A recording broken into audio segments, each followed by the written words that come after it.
Hey guys, this is Felissa Rose. I'm Angela from Sleepaway Camp. And kill the cats! Yeah! What's your favorite scary movie? Hello everyone, welcome to Kill the Cast. My name is Jerry, and as always, I'm joined by the ever-quotable Jay. Oh, shit. It's our top 10. I don't have a quote for 10 movies. That's true. And the Silent Hill biker himself, Kenneth. Yeah, I'm here. New and improved. Woo! Yes, we'll go into that here in a second. And joining us again, we kept her from the last episode, and that would be Carly. In the basement, in fact. Chained in the basement, putting lotion on her skin. It is Carly from Netflix and Chill. I'm very hungry, but other than that, everything's okay. Oh, I would have shared my meatloaf with you. She was eyeballing you the entire time. I don't know why you didn't think to give her some.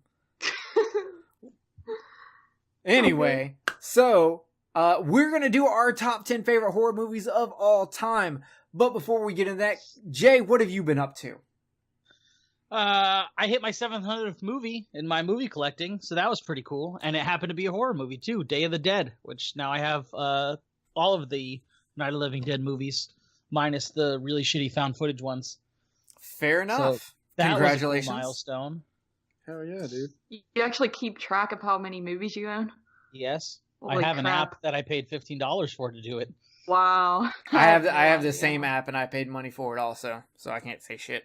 I love it, dude. So this, I mean, not to plug something that's not paying us to plug it, but it lets you scan movies by barcode. So if you're in a store, you can just scan it and it'll tell you if you have it or not.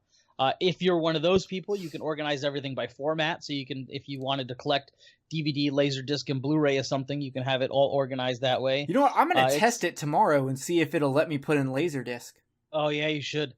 But yeah, it's pretty cool, and it helps me keep track. Since I have so many, I don't need to buy them by accident when I'm out at the pawn shops and stuff. Yeah, you're not like What's me the name of and this app? own two fucking versions of... I own Arrow's release of Big Trouble in Little China twice. Oh, Well, I need did to you get ever that see if from that you. works on PlayStation 4? I did not.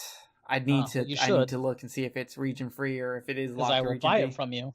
It's a super good Hey, release. I just said that. Actually, Jay said something to me a while ago about it, but I'm the worst at doing anything. I still have to go ship Jay's shit out.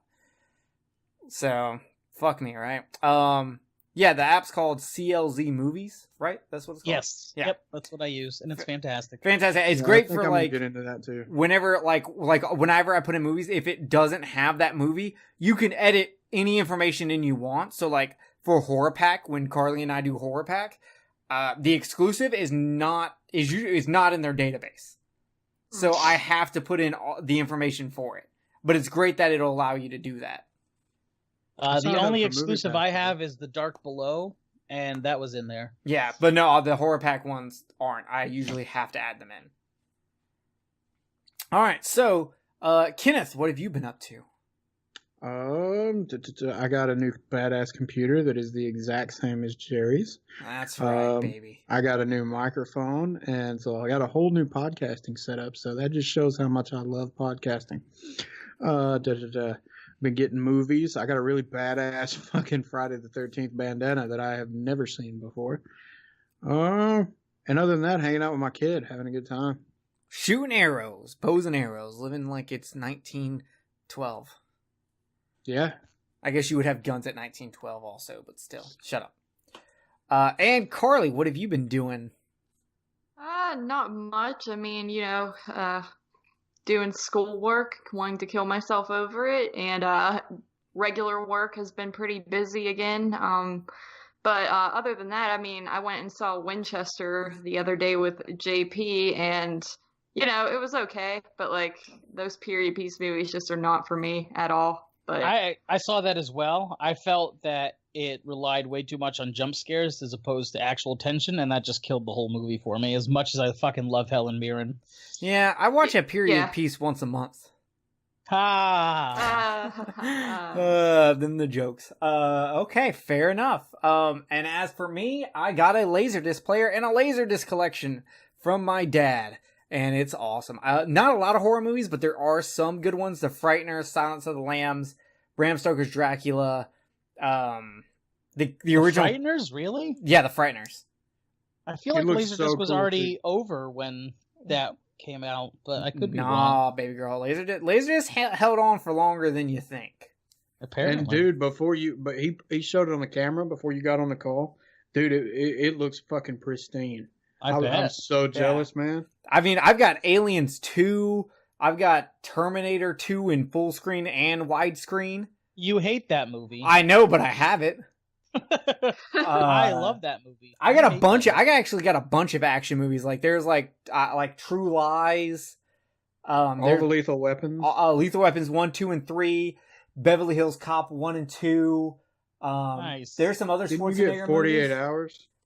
I think so. Yeah, I got 48 Hours. I got Blazing Saddles, Monty Python and the Holy Grail, Citizen Kane, Casablanca, The Maltese Falcon, The Third Man. The motherfucking Third Man. If you've seen The Third Man, you know how fucking good that movie is. Most of y'all have probably not seen it because it's black and white and old as shit. But it's fucking amazing. The original Cat People's in there, and I'm super excited about that because it has one of the best scenes to ever be put to film for a horror movie. So I'm excited about that. The original Star Wars trilogy. So that's fantastic. Blade Runner. I love this Laserdisc player, and I've been watching shit on it. It's fantastic. So now that you all know what we've been doing, it's time to get into the results for round 5 of the birthday bash. And of course, Kenneth won that with 24 votes for Sleepaway Camp.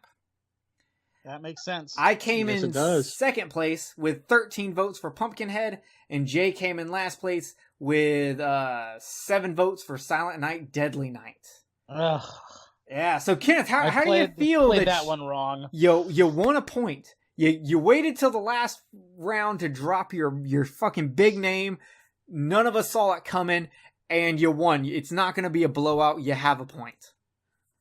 You know, the biggest thing is that at that point when I realized, because I think I knew ahead going on that I wasn't going to win this, but I think going out, I really wanted to see what you two would bring going head to head. So I was just like, okay, number one, I just kind of wanted to go out with a bang. And then number 2, I was like, okay, these motherfuckers, they better bring it. Yeah. On the last one. I want to see. Here's the thing.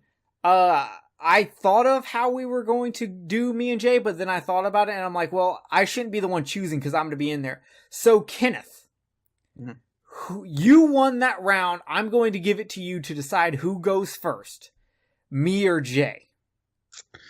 You know what? Keep in mind, Jay lost that round. Just throwing that out there.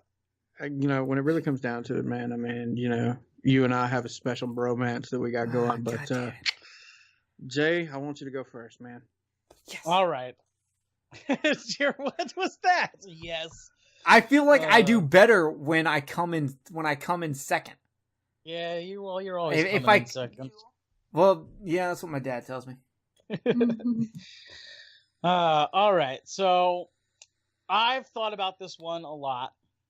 And originally, I was going to go with Night of the Comet because of how much Kenneth was like, oh my God, that movie's amazing. That movie is really fucking good. Yes, and I'm trying to be integral about this. I've never actually seen the movie.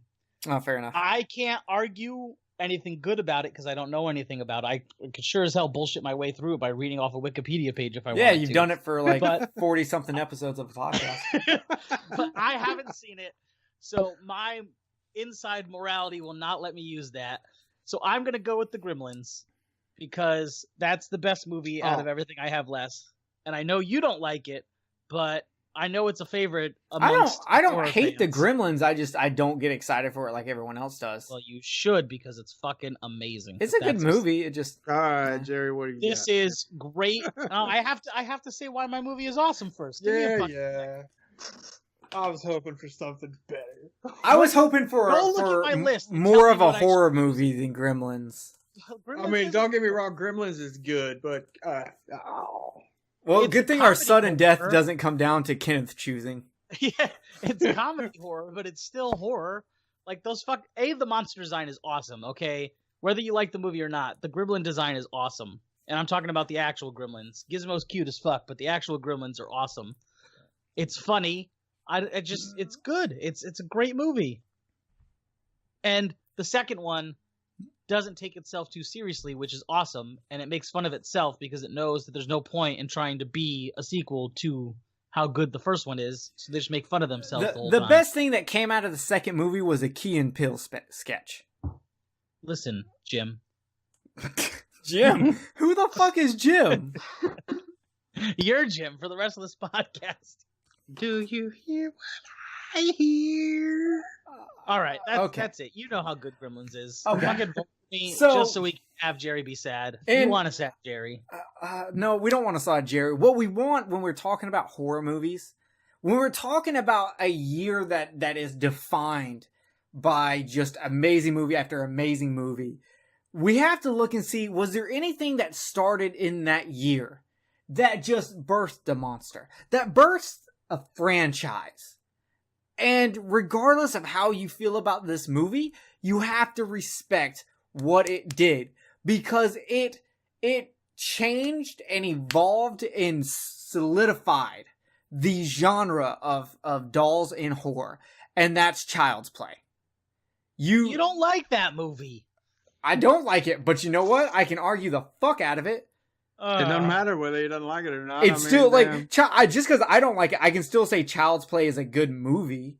Like, yeah, I suppose that's true. I mean, like, here's the thing. You got to think about it. Fucking, like, there are scenes in that movie that are generally like when Chucky first comes to life, when the mother has him, and she's like, "Speak, goddammit," and then he speaks and like, "You stupid fucking bitch," like. That shit'll take you back. That shit'll make you go, well, goddamn, hold up a second. It's directed by Tom Holland, who did Fright Night. Tom Holland's a fucking G. And also played Spider-Man. I was just exactly what I was thinking. Yes. I was just about to pick up my phone and look. Yeah. And then Spider-Man? It's one franchise that has... It's a franchise that has one person who's been writing for it consistently the entire time. And it started with this one. Don Mancini's been with the franchise since the get-go, since the beginning. There's just... Is he responsible for that travesty seed of Chucky? Yes. Unfortunately, that was one I think he directed. So that one's all his fuck up.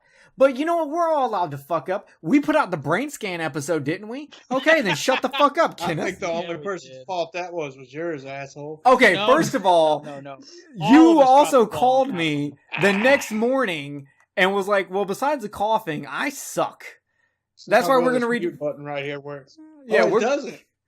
We're going to redo that episode one day. But nonetheless, Child's Play birthed a fucking franchise and is a true horror icon.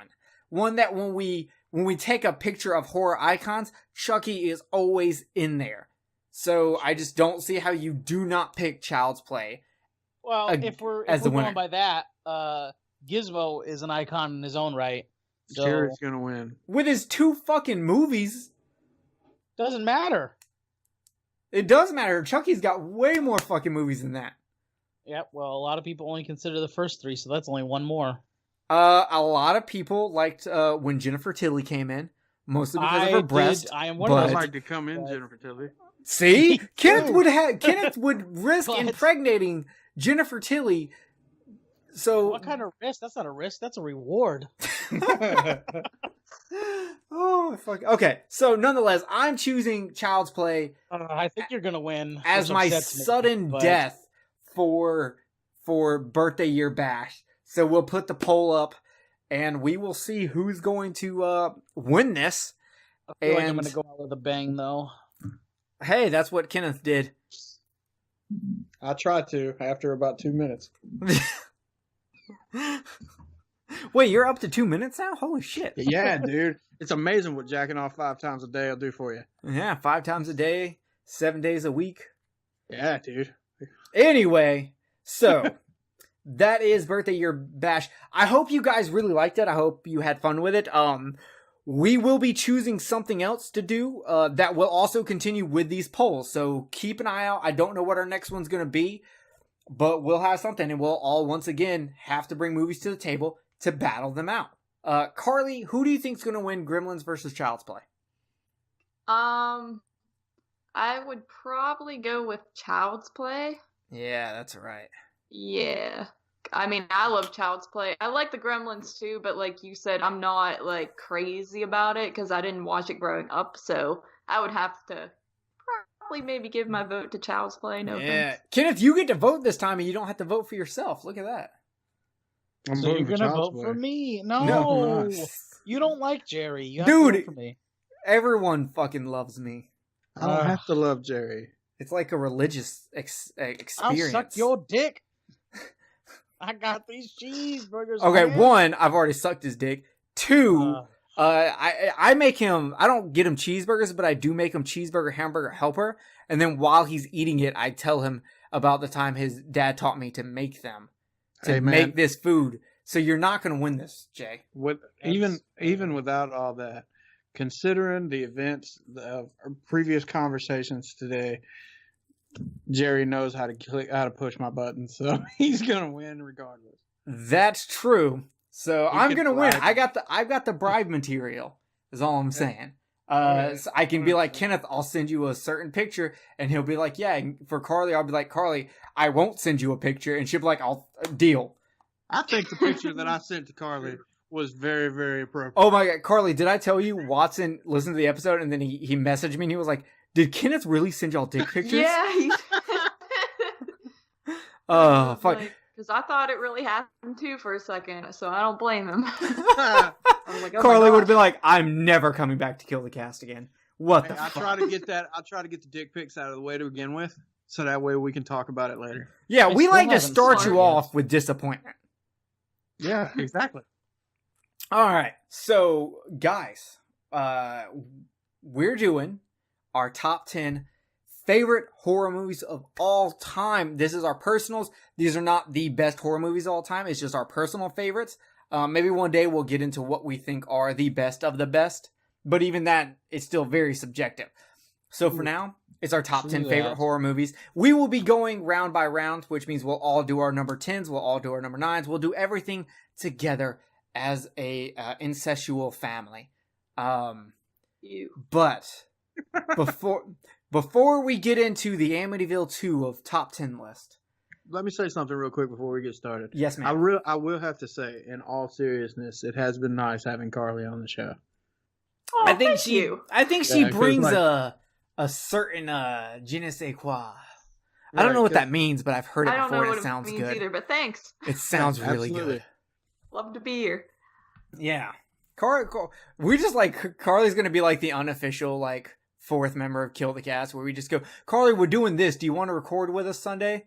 Okay, I got nothing better to do. If I feel like it. If she thinks this subject matter is good enough. Yeah.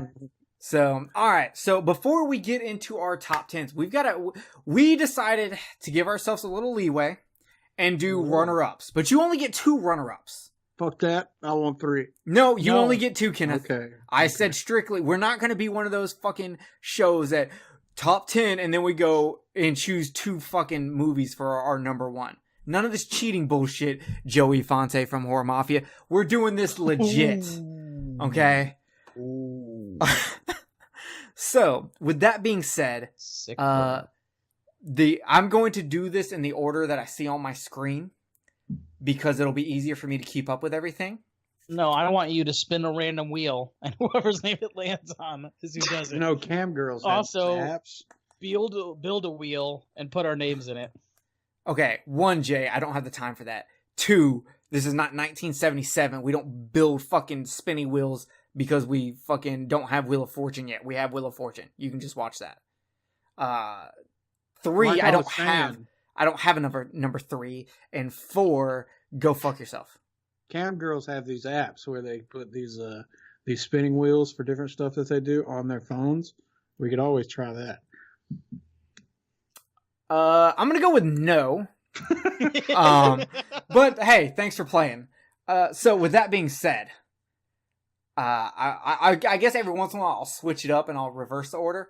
But we're gonna start up with Jay. What are your 2 runner-ups? I don't have sound effects, but we should. I'm gonna find a sound effects board for our next show. Oh my god. My first honorable mention is Cabin in the Woods. Oh, fan-fucking-tastic. Didn't quite make my top 10, but it is one of my favorite movies of the last decade, however long ago it was made. I'm so bad at keeping track of time. It's such a love letter to the horror genre and Cabin in the Wood movies specifically, of which there are so many. There's so many little things throughout the movie that are just so great that I pick up on every time I watch it. I pick up on something new. Just pause it when the guy's going over what monsters could possibly be selected, and you'll see like 10, 15 Easter eggs right then and there. I absolutely love it, and it's one of the best meta horror movies ever made, and it's absolutely fantastic. Fair enough. What's your second runner-up? My second runner-up is Silent Hill. Again, very close. If you take away the fact that it is a video game, meaning that it has source material that it has to stay true to, as a horror movie on its own, it is fucking amazing. I mean, even as a video game adaptation, it's not all that bad. But as a horror movie on its own, it's awesome. The monster design is great. The fucking gore and violence is fantastic. And that end scene, holy shit, is that not worth watching the whole movie overall by itself? I love it. It just didn't quite break into my top 10. Very solid runner-ups. All right, Kenneth, what are your runner-ups? This was very hard because, like I said before, I've got 3, but I'm just going to go with the 2 that I've got at the top of the 3. Nightmare on Elm Street didn't quite make it into my top 10, even though it does have a good solid staple into my nostalgic areas. But Nightmare on Elm Street's good. It's just it used to be in my top, but Jerry's kind of made me sway my opinion on it a little bit over the recent years. You can't see it right now, but I'm doing that evil guy finger tap thing. And then but I still got to put it in there because it's like I said, it's been a good solid staple into my my horror watching. And then my second runner up was and it's hard that I didn't get it in my top 10 because it's a fucking amazing movie, but I had places for other things, which it's Hellraiser. Holy shit, really? Yeah, Hellraiser did not make it in my top 10. I thought Hellraiser would be in your top 5. Yep, it didn't. It didn't make it in my top 10. Whew. Well, Carly, you got to go up against that. I got to take a moment to breathe here. All right, I don't know if I can top that, but first up, actually, I have Jaws. This is one that, like, growing up, it would always be on TV, and, like, I feel like I would always watch it in, like, bits and pieces, and I always loved it, and I just saw it back in July on the big screen, and I really gained, like, a new appreciation for it. I just love the atmosphere in it, and there's just some dark moments with, I forget all 3 of the guys' names all the time. I'm terrible with names. Brody, but that one Quint, guy, and Hooper. Okay, the one who gets ate by the shark. Quint. That one, like, he's just The girl at the beginning of the movie. That's No, it's not not at all. Quint. What's her name? It starts with a T. Actually, I think it starts with a T. I keep wanting to say Tina, but I'm not 100% sure. It's probably Tina. It's Anyway. usually a Tina. I want But you to know, anyway, Carly. yeah, I look down on anyone who does not have Jaws in their top 3. So You see, Oh, I have. You're this looking down list- on me then. This list is hard to make because I feel like Jaws could probably be in my top 10. The only reason it is because there's some scenes that I feel like drag a little bit for me, but other than that, I think it's got some great dark atmosphere and, yeah, pretty cool film. all right, what's your next one? And then my next one is one that I had higher up on the list before, like way higher up, but I haven't seen it in quite some time, and that is The Ring. I know some people judge me. American version? Yes. Okay. Just The checking. American version. I know some people judge me for this because they're all like, oh, you gotta watch the Japanese ones and things like that, but I honestly haven't seen those, and The Ring came out when I was younger, and I kind of grew up with it, and it scared the shit out of me back in the day, and I just like the gloomy, dark, like bluish, rainy, gloomy tones to it throughout, so yeah. Fair enough. All right. So for me, my first runner-up is Digging Up the Marrow. While Jay and Kenneth were not as big on this movie when we did it, I still fucking love this movie, and I adore it, and I wish monsters were real, and I feel like Adam Green in that movie when he gets all excited talking about monsters. It fucking, there's a link there. And then the next one, just barely missing it, Abbott and Costello Meet Frankenstein. Nice. One of my all-time favorite movies. I watch it once a year at minimum. In fact, last night I watched Abbott and Costello Meet the Mummy. Very cool. It was so close, and it actually my number 10 kept getting swapped out for those two movies and another movie, because originally I did have a third movie, but I ended up dropping it off the list because I wanted to stick to my strictly top 2 runner-ups. So, Abbott and Costello Meet Frankenstein, if you've never seen that movie, it is great. It is the best out of the Abbott and Costello Meet the Monster movies. It's great as a comedy. The horror in it is actually played serious. Everything's played serious except for Abbott and Costello, which is why it's such a good movie. So, either way, I guess it's time, guys. We're going into top 10. Dun, dun, dun, dun, dun. Speaking of sound effects, Jay, what is your number 10? My number 10 is People Under the Stairs. Wow. So let me, I guess we already kind of said this is all just our personal opinions, but this list was kind of hard for me to make, and I just had to think about all the movies I've seen, all the movies I own, which ones I wouldn't mind watching if they were the only 10 movies I had, and so that's kind of how I came up with this list. So it's kind of all over the place, but that's one of them. I saw it growing up, and it's always stuck with me. I have the Scream Factory release that I found in FYE for like $10, by the way. Hell yeah. And it's just great. I don't know how Jerry feels about it, but is it a Wes Craven movie, right? It is a Wes Craven movie. I actually have the imported Arrow edition because when I was looking it up, people were saying the Arrow edition was better than the Scream Factory edition.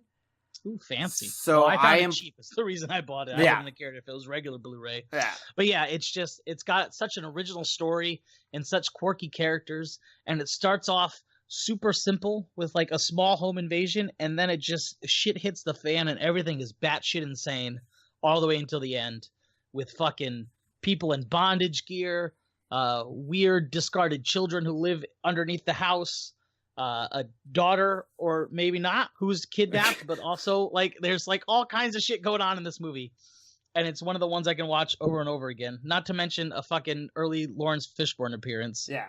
I fully back. I think People on the Stairs is his most underappreciated movie. Yeah. So, all right, Kenneth, what's your number 10? Dog Soldiers. Wow, squeaking in. I'm still so very pissed off. Owen Wilson, wow, right there. Wow. Wow, Kenneth. Wow. I cried when I watched Marley and Me. Wow. Yeah, go. I just gotta say, I'm still very pissed off that there is no good quality version. There's no good transfer of Dog Soldiers, and we'll most likely never get a good transfer. Well, I've got 2 versions of it. I've got the Scream Factory, the one that you got, and then I've got the Steelbook on DVD. And I don't have the Scream Factory version. I've got the first Blu-ray release. Oh, okay. I thought you had. No, I've got the first Blu-ray release, and it looks like hot fucking garbage. Well, I mean, actually, when it really comes down to it, over the 2 of them, I prefer the DVD over the Blu-ray. Not for the special features, but for the transfer. But you know, it to me, it was like for werewolf movies, it was a toss up between that and Ginger Snaps, because those are my 2 favorite werewolf movies. And Dog Soldiers is just so much of a fun ride, man, that I just had to go with that one, because I've loved that movie since the first time I watched it, and it's one of those that I can watch continuously over and over again. It was really, really good. And then on top of that, I love fucking British movies, so that did it for me too. Pretty sure it's a Scottish movie. Scottish. The director's British. Oh, Yeah. fair enough. So, all right, Carly, what's your number? Wait. What? Speaking of werewolves, if you guys want to check out the latest Top 5 Fridays video, actually probably won't be the latest Top 5 at this time. It will be the one that just released. I go over my my Top 5 werewolf movies. Dog Soldiers is on there. Yeah. Did you? So yeah, make sure you I check put out our mine YouTube. out late and did an experiment. Are you beating me in views this time? I don't know. No, you're I not. beat you on fucking the last one though, which made me happy. No, you didn't. Yeah, the last time I checked, I did. Oh shit! Yeah, you did. You got 10 more views than me. I don't was also understand how super your fucking long. impromptu random video. No, you have 25. I have 17. Yeah, we both have 1 comment. I've got 7 thumbs up, and you've got 2. Yeah. All right. More people watch your shit because you're more active amongst our podcasting people. That's true. It works very well. All right, Carly, what is your number 10? My number 10 is Burnt Offerings. Oh shit! Have you guys seen that one? Yes. Nope. Because I feel like a lot of people haven't really seen this one. Anytime I bring it up, I feel like no one knows what it is. But I don't know. This is one that I watched when I was younger, and it scared the crap out of me. It gave me nightmares, and upon rewatch, it still has that same effect on me. And any movie that can actually scare me, I kind of have to put it in my top 10. And yeah, it's not one I go back to a whole lot, but it does have rewatchability for me. Fair enough. All right. As they say, men who have the same small penis size have the same brain size. And much like Kenneth, I came in my number 10 spot with a werewolf movie. And that would be what I consider the greatest werewolf movie of all time, Silver Bullet. Based off a Stephen King novel.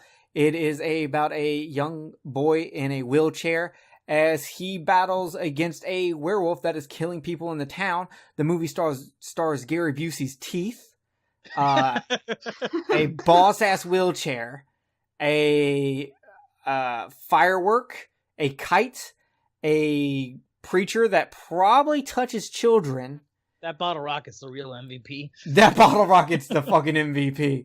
That scene alone is amazing. The werewolf design in it, I fucking love. I do not think it's the best werewolf design. I actually think The Howling has the best werewolf design. But this is a movie that I saw when I was a kid, and it scared me so bad that for the next week, even though I lived on the second floor of an apartment complex, I thought there was a werewolf outside my window every night for a week. Damn. Yeah. So I absolutely adore Silver Bullet. I ordered the German Blu-ray of it, and then as soon as I got it in, Umbrella was like, here's a region-free Blu-ray with special features, and I'm like, you fucks. So now I've got to order that. So, okay, cool. Let's go into our number 9, and this time we'll start with Carly. Whoa. I switched it up on you. I threw a curveball. Oh, man, I'm not prepared for all this. Okay. What do you mean you're not number prepared? 9. Is there not a list in front of your face? There is, but like, I don't know. I'm used to going in order, but I'm good. Okay. Just had to recover there. Okay, my number OCD, 9. Man. Yeah. My number 9 is actually Friday the 13th, and I went with part 3 here. You know, I'd say arguably part 2 and part 1 are probably like better made movies compared to part 3, but part 3 is one that I've always gone back to, and it's not really just because, you know, Jason gets his mask and all that. I think just the way Jason is portrayed in this movie is probably like the scariest. He's kind of more energized and fast, and like when you like stab him or hit him, he actually like kind of grunts, and it's just like really scary. Like I find him as an actual man scarier than when he's a zombie, and I just find that one to be the most fun in the franchise, so that is why I would put this one on the list. But part 2 would probably be a close second as my favorite Friday movie. All right, Kenneth, number 9. It's one of those, man, that Jerry might think that this would be on my top 10. I don't know if anybody else would, but I'm coming in with Cannibal Holocaust. Nice. I know, actually, I didn't think you would put that in your top 10. I know you love the movie, and I love the movie, and I love making love to you while we watch the movie. But I did not see that coming in a top 10. Okay. Yeah, man. I mean, when it really comes down to it, I mean, that's one of those movies that, as for a while there, when I first bought the DVDs, you couldn't find it anywhere. So I ended up paying, you know, I come across it for like $40 at a Borders when that was still around. And my dad ended up buying it for me because I could not find it anywhere, and so it's got a lot of nostalgia for me. And then on top of it, the gore in it it's one of the most realistic that I've ever seen. And that's getting past the fucked up animal stuff. So, I just had to put it in there because it's one of those and I can rewatch from time to time. So I just put it in there. It's a good movie. I agree. And Cannibal Holocaust is the movie that created this podcast. So give it up. Is it? Oh, yeah. It's you were like, what did you think of that? We should talk about things like this. Yeah, and then you hated it, and then I was like, what the fuck? How do you hate Cannibal Holocaust? I didn't hate it. I won't watch it anymore. I watched it to see what it was about. The human stuff is good. I can appreciate what it did for the genre. I can appreciate it as an exploitation movie, but they kill real animals. I'm not down with that. Okay, well, there's a cut where they cut all that out. But gun to your head. We've talked about that. Gun to your head, you have to watch either Cannibal Holocaust or Cannibal. Which one are you watching? And Cannibal Holocaust has the animal death in there. Probably Cannibal Holocaust. Fair enough. All right, Jay, what do you got? Reanimator. Dun, dun, dun, dun. Yeah. He's reanimating cats. Oh, sorry, I ran over your cat. Here's a $20 or whatever the fuck he says. Oh, I love that. Cat dead. Details later. Yeah, there it is. Cat's dead. Details later. I fucking love this movie. Again, this is one that I saw very early on in my exploration of horror, so it stuck with me. The special effects are amazing. The dark humor is fantastic. It's one of the very few Lovecraft movies that are directly translated from one of his works as opposed to inspired by, and I just love everything about it. It's so good. And Barbara Crampton. Sure, that too. God, she's hot. Sorry. All right. So you know what I was talking about earlier about people sharing the same penis size? Yeah. Me and Carly share the same penis size because I'm coming with Friday the 13th Part 4, the final chapter. Nice. To me, this is arguably the best story for Friday the 13th. As for character-wise, apart from Jason, because it comes to Jason, I think Part 2 has the best story for Jason. Yeah. But Part 4, to me, is just the best example of what you can do with a slasher sequel. It's got interesting characters. It's got great scenes. I mean, like, I can start screaming about a corkscrew and people will know exactly what I'm talking about in the horror community. Great kills, fantastic fucking look. Jason looked so good in that movie. So, and it gave us Tommy Jarvis, which, like, outside of Jason is probably the next best known name of any character in Friday the 13th. It's true. Yeah. So, number 8. Jay, back to you. Back to me. My number 8 is Frailty. This movie is fucking... Hey, suck my dick, whoever's making that noise. This movie is fantastic. I fucking love it. It's got an amazing twist at the end. It's got a great original story. Fucking Bill Paxton is everything that is amazing, always. And he does a fantastic job in this movie. If I remember correctly, he directed it too. But I could be wrong about that. I think he did. But it's so good, and you don't see the twist coming. And if you say you did, then you're a lying sack of shit. I don't believe you. The twist is what ruined the movie for me. Really? Yeah. Why? Because I didn't like that. I didn't like that it went that route. I would have preferred it to. I don't want to spoil it because even though it's an old movie, it's one of those movies that you really should watch because you're either gonna fucking love the twist, which is the majority of people, or you'll be in the minority that doesn't really care for it and wish it would have stayed course. Because if it would have stayed course, it would have had a stronger impact, in my opinion. So it's one of those, like, I don't think it's a bad movie. I just didn't like the twist. That's fair. But yeah, so like Jerry said, I don't want to spoil it because the twist just needs to be experienced if you haven't seen it. But it's just fantastic. It's not gory. It's definitely in the thriller subcategory of horror, but it's such a good watch. and I have such a fun time watching it every time I watch it, and I feel so bad for everything that's going on, and it's just, I highly recommend it. It's fantastic. All right, Kenneth, where are you at? 2000 Maniacs. The original. Wow. Yeah, the original. Damn. Okay. That's another one of those, man. It's got great nostalgia for me, and the movie's great. I mean, Yeah. I mean, I don't know if you'd really consider it to be exploitation. Maybe, Jerry, that's your specialty. But 2000 Maniacs fall. It was made like an exploitation film. As for like guerrilla filming and all that, like it was made like an exploitation film, but it doesn't, like when you watch the movie, it doesn't. It has like just a small glimmer of exploitation. Right. I mean, but you can't go wrong when you watch a movie about about this crazy ghost town in the South that kills people from the North that roll through in these absolutely crazy ways. Like there's one scene where and I don't care if I'm spoiling, I don't give a shit.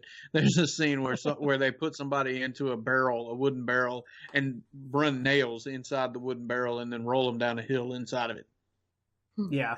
Yeah, so I mean, it's an absolutely fantastic movie, and it was another one of those that my dad showed me in the movie store. So I was like, had to put that one on there. I love watching that movie; it's so good. And then the remake that they made of it with Robert Englund, 2001 Maniacs, was fucking fantastic too. Is it a remake or a sequel? It's a remake. It's a remake. But yeah, no, that fucking movie is fantastic. The remake is fantastic. That is one I highly recommend people checking out. Yeah. Well, I just added a triple pack to my Amazon wish list from your high recommendation. All right, I think you'll really like it. Red, Blood Feast, and 2000 Maniacs on it for $13. Not bad. All right, Carly, what you got? I had to go with May from 2002. I thought that would honestly be in your top 5. That movie was fucked up. Yeah, I do love this one. The reason it's not in my top 5 is because it's one I literally just watched like last year for the first time, and I've only seen it twice, I think. And like I feel, I shouldn't say this because it's gonna make me sound like a psychopath, but I kind of like relate to the May character because like at the beginning of the movie she's wearing an eye patch, and when I was a little kid I had that same eye problem, and I also had to wear an eye patch, not one as stupid looking as hers, but like so I can kind of relate. And I'm and I'm like a shy, awkward type of person, but I don't have body parts in my fridge or anything like that, so I find that cool about it. And I just love the total cringe factor to this movie. It's not even like, you're not like looking away because it's horrifying. You're looking away because it's awkward. And yeah, I've talked a lot about how much I like May, but yeah. Hold up, I'm calling your cat. Yo, Umaji, whatever your eulogy, whatever your stupid fucking name that JP gave you is. Does Carly have body parts in her refrigerator? Yeah, no, I'll PayPal you money. Yeah, okay. All right, thank you. According to eulogy, it's I'm a G, you idiot, because like I'm a G. That's... Yeah, I'm a G does not start with a U, Carly. Okay, but you had to spell it in a way that made it look like a name so that the vet wouldn't think I'm like crazy. Yeah, well, next time don't let JP name your cat. I know. How about you that? You ought to see what the vet does when I take Fatty Cat there. They fucking love it. And when I went to go get, I had to go get his prescriptions from a normal pharmacy. I couldn't buy them there at the vet. So I went into the pharmacy at Kroger, and I said, I need to pick up a prescription for Fatty. The fucking pharmacist looked at me like I was insane. And then they looked at the bottle and started laughing. Oh, it was great. You didn't say Fatty Cat, you were just like Fatty? No, because I knew. I just went in there, I was like, I need to pick a prescription for Fatty. Oh my god, that's fucking fantastic. Whew, okay. My number 8 is a movie we have covered on the podcast. One of my all-time favorite Universal classic movies, Creature from the Black Lagoon. Ooh. One of the most beautiful looking movies ever. The subtext in this movie is fantastic. The romance angle in this movie is fucking amazing. I love the design of the creature from the Black Lagoon, the Gill Man, if you would. I love all the fucking characters. The scene where, and I know y'all didn't get into it as much as I did, but the scene where the Gill Man's reaching his arm in through the hole in the, what are those fucking called? The porthole. Porthole. Yeah, porthole. Why do you know so much about portholes? I build boats. Yeah, my favorite subgenre of porn involves a porthole, so you know. And the guy's all bandaged up and his eyes are like flipping out because he can't yell at anyone to tell them that the fucking creature's hand's coming through. Anyway, I fucking love Creature from the Black Lagoon. It is an all-time favorite of mine. Oh god, I love that movie so much. Okay. Let's go into our number 7. Kenneth, go ahead. Number 7. I really am at the point where I think that Jay needs to start editing the podcast so that way he can put his special effects in there, whatever. Oh number 7 has already been mentioned today. My number 7 is Silent Hill. Nice. Woohoo! I mean, and to go into what Jay said, I mean, Silent Hill to me is the best video game to movie adaptation ever made. It's high up there for me. It's a fantastic film. I mean, they changed a couple of things around, but you know, I'm a huge Silent Hill game fan, and so the couple of things that change around, you know, other people can bitch and whine about that, but you know, fuck them people. The movie was fucking great. I thought it was awesome. I thought it had a great cast. To go a little bit more into what Jay said, the ending scene. I mean, how often do you get to see a woman get fucked with barbed wire and then ripped in half vertically with barbed wire? I mean, it was fucking amazing. And then my favorite thing, more than anything else, is the music was the same. Yes, they brought in the same composer to make sure. Yeah, you know, so for them to go that far, and then on top of that, I mean, if you ever watch the special features of that disc that came with it, the director had the game on a PlayStation right there on a TV, so that way the actors and the camera people could see how everything was shot, so that way they could do it just like the game. Yep. He put a lot of care into it. Yeah. Not so much with the second one, but yeah, I was A for effort. Say, other than that piece of shit on the second one. All right, Jay, go ahead. Yes. We're on 7? Yes. Okay. My number 7 is Dead Alive, or also known as Brain Dead over in the UK. They're Peter Jackson's seminal gore flick. Which he needs to do. You know what? My dream movie right now is Peter Jackson obtains the rights to Night Trap and turns it into a gore splatter flick. Because the plot is fucking ridiculous and it's just begging for some sort of funny ass adaptation. But that's besides the point. Dead Alive.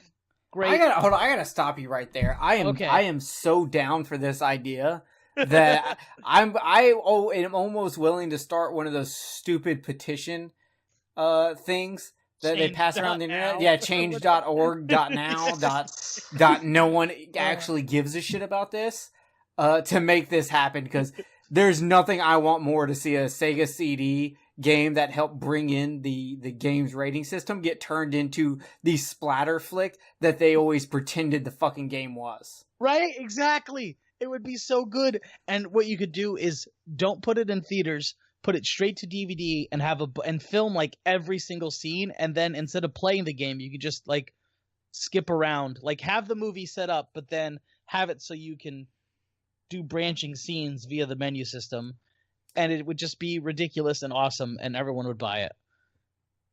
Fair enough. Okay, I'm sorry. Continue what you were saying. I just had to jump in and support that. So this movie I saw as a young man. I don't know how old I was. 20, 19. Friend of mine was like, "Have you ever seen this movie?" I was like, "No." He's like, "Watch this movie," and so he let me borrow it, and it was fucking awesome.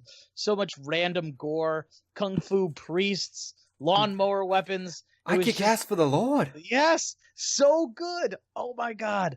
And it's just ridiculous and over the top, and I love everything about it.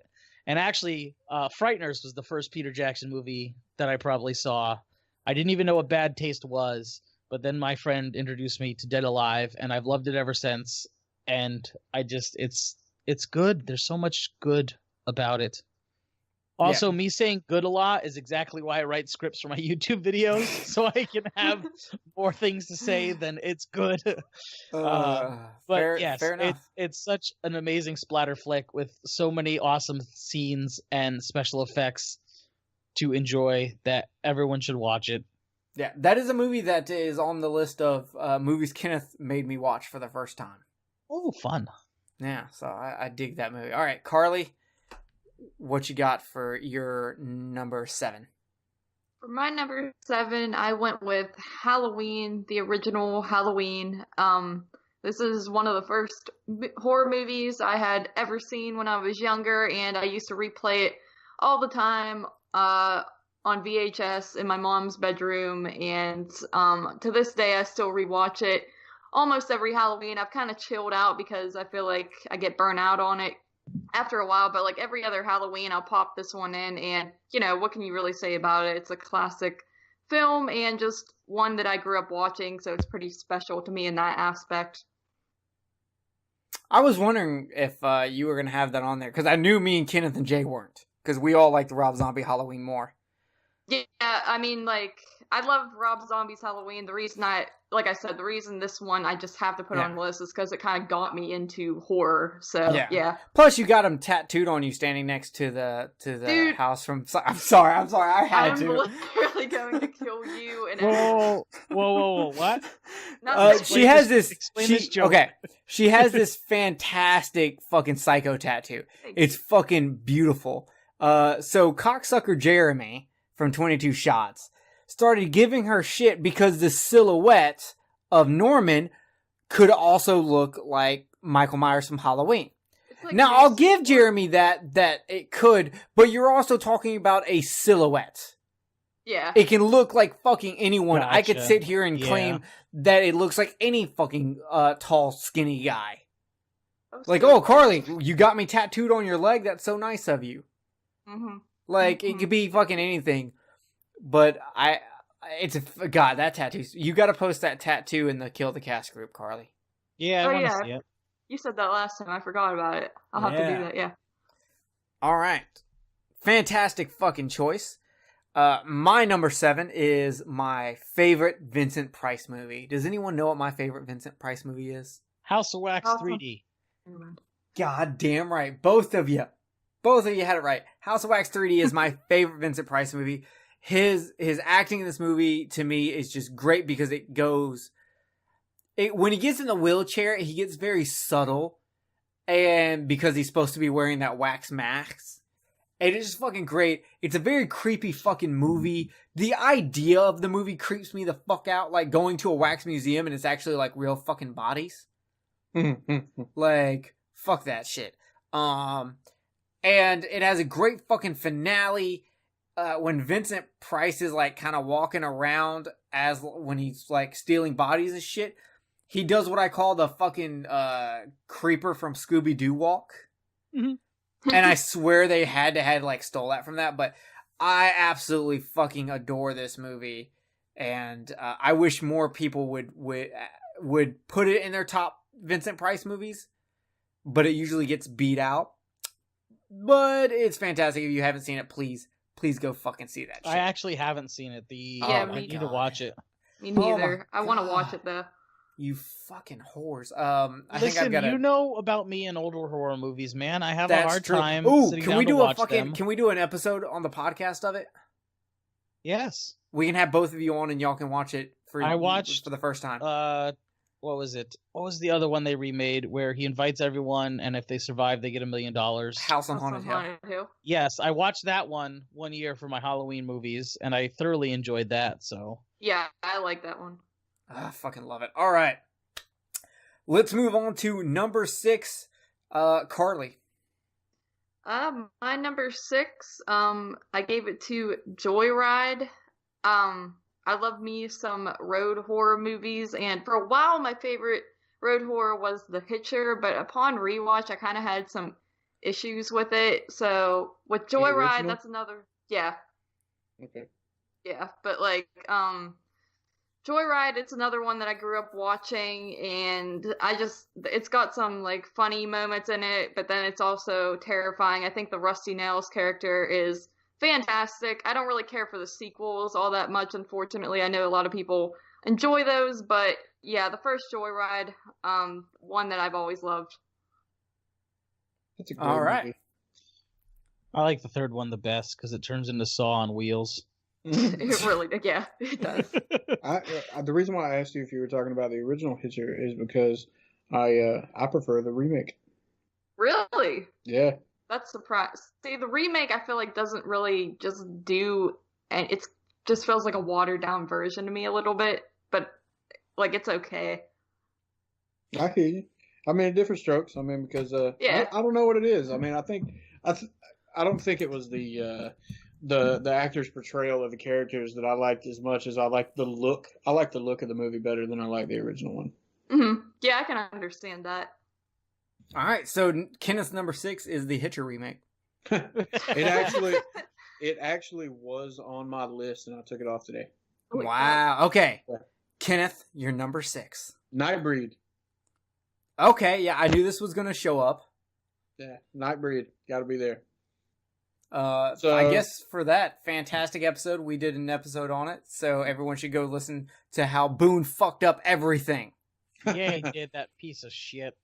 All right, go ahead, Kenneth. If you want to, you can listen to the episode. I mean, it's a great film. The creature effects were fucking amazing. The subliminal messages that are in there, and some of them ain't really subliminal. Some of them are really in your fucking face about people and how we treat each other and things like that. I mean, overall, it was just a great movie. And then on top of that, I mean, I had to put. I didn't want to put 2 Clive Barkers in my top 10. That's the reason why Hellraiser didn't make it in there. So I had to choose between the 2 of them, and if I had to choose between the 2 of them, Nightbreed wins. So that's another reason why I was in my top 10. Fair enough. All right, Jay, you're number 6. My number 6 is Number Night 6. of the Living Dead, but the 90s remake. So So, good. hear me out now. You've already said remake. I just turned it off because that's what you do in every horror group. I'm only basing this on my personal entertainment value. The original Night of the Living Dead had a way bigger impact on horror as a genre, as zombies. It pretty much invented zombies, so I will never ever discredit its contribution. But as a pure entertainment, just the movie itself and the content there within, the 90s remake is better in pretty much every way. They improved upon Barbara's character. They made her less of a crazy, helpless woman, while still allowing the strong black male lead, which was amazing for the time in the original one. And Tony Todd does an amazing job in the remake. The special effects are better, obviously, because they've had more time to perfect it. Tom Savini does a great job directing. Everything about it is just more entertaining. It's actually the first version of the movie I saw, too, as a kid, which may influence it, but in my opinion, just everything about it is better than the original one as far as the contents of the movie. Obviously not the impact on the genre, but again, as a movie on its own, it's everything is better. It's great. I can't say that I disagree with Jay.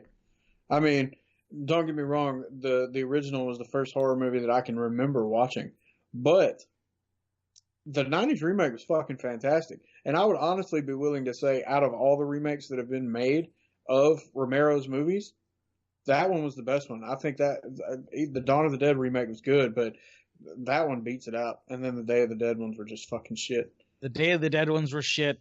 The Night of the Living Dead 3D was terrible. Sid Haig was really shitty. The Crazies was a good remake, though. Yeah. But, I mean, I agree with Jay. That was a badass fucking movie. I've actually never seen it, so I guess I need to. You should definitely watch it. And Dude, I have it really autographed by Tom Savini, too. It's one of my favorite things in my collection. Fair enough. All right. My number 6 also should be no surprise, since you know how much I love monster movies and how much I love the Universal monsters. But we're going to from the deep. Close, but no cigar. I had to get it in there. It's Monster Squad. I saw this movie when I was a kid. I fell in fucking love with it. It is my favorite horror comedy of all time. I absolutely love everything about this. And you can kind of notice I have a thing for monsters. I am very big into monsters. Ever since I was a kid, because I grew up on watching the original Universal Classics with my grandfather, and, you know, my dad would pretty much let me watch whatever. So, like, Evil Dead, and I got to watch Monster Squad. And I love it. I love the fucking lines from this movie. Wolfman's got nards. There was a monster in my bedroom.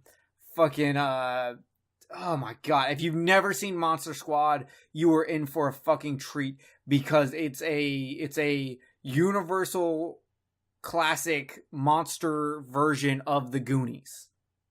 Yes, it is. Yeah. So you have to fucking watch it. So with that being said, guys, we are about to get into our top fucking 10. But before we do that, we're going to take a tiny break. So listen to this commercial and we'll be back. All right. Welcome to the Exploding Heads Horror Movie Podcast. Oh, Dave, episode number... Dave, hold the phone there, man. This isn't a show. It's a promo. Oh, sorry. Oh, my bad. I'm sorry. Wait, a porno? With just the three of us? Oh. Well, I guess I'm game if you guys are. No, you idiot. A promo. Oh, promo. I knew that. I was just cracking wise. Okay, can we do this now? Ah, wait, looks like I lost my notes. What are we gonna do? Of course, okay. Look, I'll handle this. All right, everybody. I'm Christian. You may know me from TJF13. This guy over here, that's Dave Z. You may know him from Banana Laser, The Skeleton Crew, the ABCs of Hidden Horror. And this guy over here, that's Brandon. That's Brandon? That's it? That sucks, man. Yeah, what the hell's with that? There's nothing else you can say? No, not really. Well, he's quick with a joke. Or a light of your smoke? But there's someplace that I'd rather be. Who cares about us? Let's say something about the cast. Okay, cool.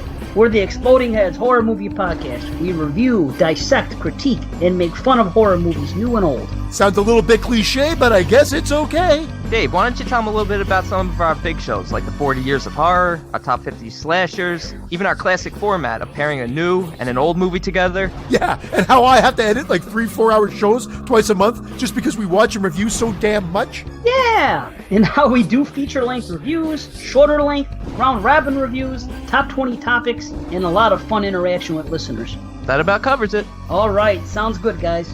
I knew we could do it. Tell the fine folks out there where to find us, Dave. Oh yeah, Exploding Heads Horror Movie Podcast can be found on Horrorphilia.com, the Horrorphilia Network, LegionPodcast.com, Apple Podcasts, Stitcher, Google Play, and anywhere that fine podcasts are heard. All right, that's a wrap. Now, guys, tell me, what's the deal with this porno? Are you the caboose or the engine? Them's the jokes, folks. All right, so let's get into our top 5. Jay, kick us off with that top 5. What do you got? I got number 5, and it is The Thing. Okay, little low. A little low? Little low. Should have been closer to number 1, but I'll let it slide. What do you got? Listen, we've discussed this movie plenty of times. What else can be said that hasn't already been said? It's okay, fair special enough. effects, the story, the acting, everything about it is just so good. I'm gonna start writing out reviews for the show that I'm gonna script our fucking show so I can just be more coherent. But it's just the tension that the movie builds is so organic and awesome. You don't know what's going on until you've already watched the movie. And then once you rewatch the movie, sure, you know what's going on, but the scenery and the imagery and the acting is so good that you don't even care that you know what's happening just because of how fun of a ride the movie is. 100%. I can't disagree with any of that. All right, Kenneth, what's your number 5? The Hills Have Eyes. Original or remake? Original. Wow, I'm flabbergasted. I did not. Kenneth's been killing me tonight, man. I thought I had him pegged, and here I am being the one that's getting pegged. Wait, no, there will be no pegging. Damn it! I tried to slip it in there. Don't worry, my 1 and 2 won't surprise you at all. That's My true. number one won't. My top fucking 4 won't surprise y'all. But no, I mean, The Hills Have Eyes is one of those that's nostalgic to me again. I mean, there's the majority of my favorite movies have nostalgia to them because I have so many good memories with me and my dad or me and my mom watching these movies, and I think it's one of those things where you can sit there and I don't know how many people out there in the horror world know what it's like. I mean, because there could be a lot. I don't know. But for me, the fact that my parents, were, and it may even sound bad to some people out there considering all the bullshit that's going on now, but my parents really encouraged, me being creative and really enjoying this genre. And so some of my best memories from my childhood are with my parents, and there's not a lot of people out there nowadays that can say some of the best memories that they have are with their parents. And That's very true.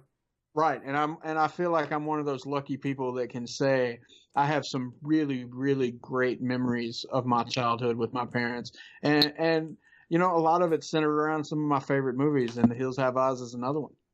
I mean, and not to mention, I mean, the storyline behind it's great. When you got people stuck in the desert somewhere and they come across a family like that, I mean, it's the precursor for a lot of the movies that we have now that we enjoyed, like Wrong Turn and others. So, I mean, that's the biggest main reason why I went with it is because of the fond memories that I have with the movie. Fair enough. I love the original Hills Have Eyes so much. So I just love the way that movie fucking looks. It's so fucking raw and dirty. I've never seen it. I actually prefer the remake on that one. That's one of the rare cases where I like the remake better.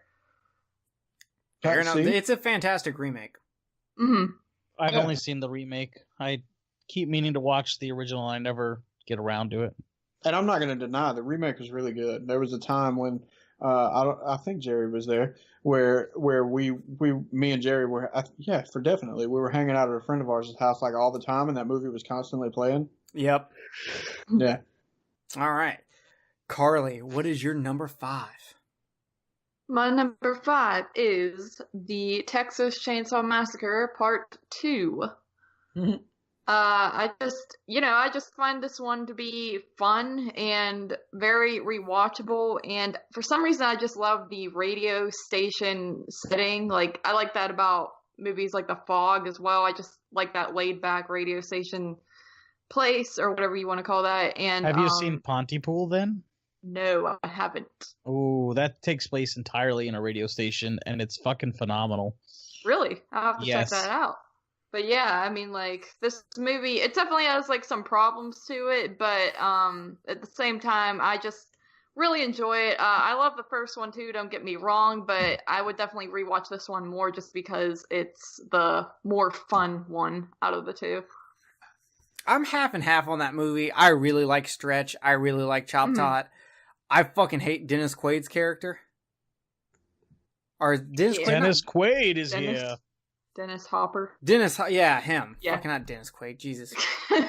I fucking hate his character. And I agree. That is definitely the one thing that I don't like about it.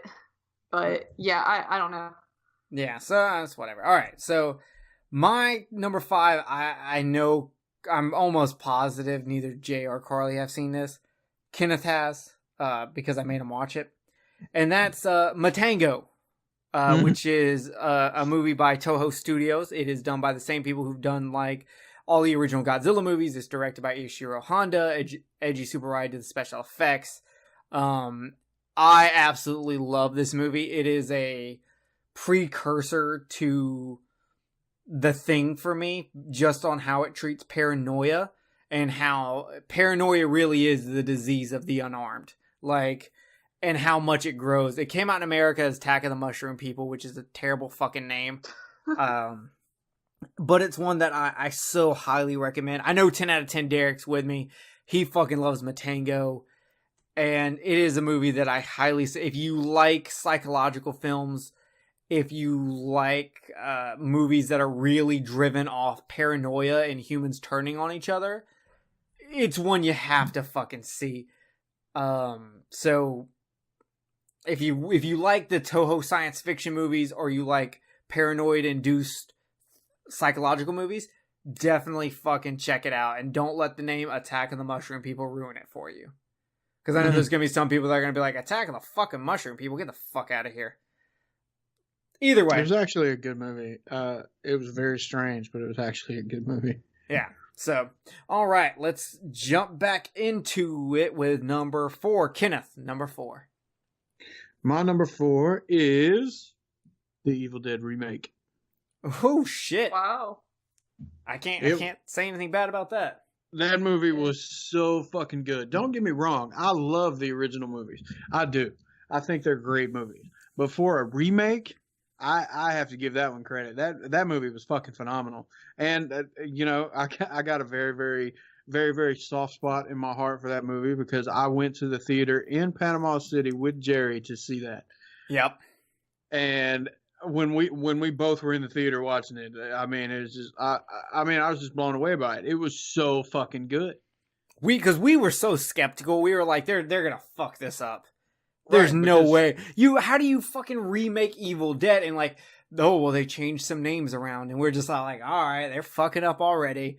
And we were wrong. We were so fucking wrong. That to me is not only one of the best post-2000 horror movies, but it's one of the greatest remakes ever. Yeah, I 100% agree with everything you both have said. It's so good. And I think that movie deserves the credit where it's due. I really do. It was so good. 100%. All right. Carly, what's your number 4? My number 4 is Phantasm. This is one that I rewatched quite a bit, and I saw it for the first time when I was 13. I remember I watched this one and Suspiria back to back on when Netflix had damn, that's good a double movies feature. like that. I know, Holy and shit. I was actually blown away by both of them. And Phantasm is just one. I just love the characters, and if you could tell that they were like good friends in real life, you could tell that it's just a bunch of buddies making this movie together. And I can't say enough good things. I love it, and it'll probably be my next tattoo on my leg of horror. So yeah. God, yeah, that's a fantastic fucking choice. I love that movie. All right, Jay, what are you bringing for your number 4? My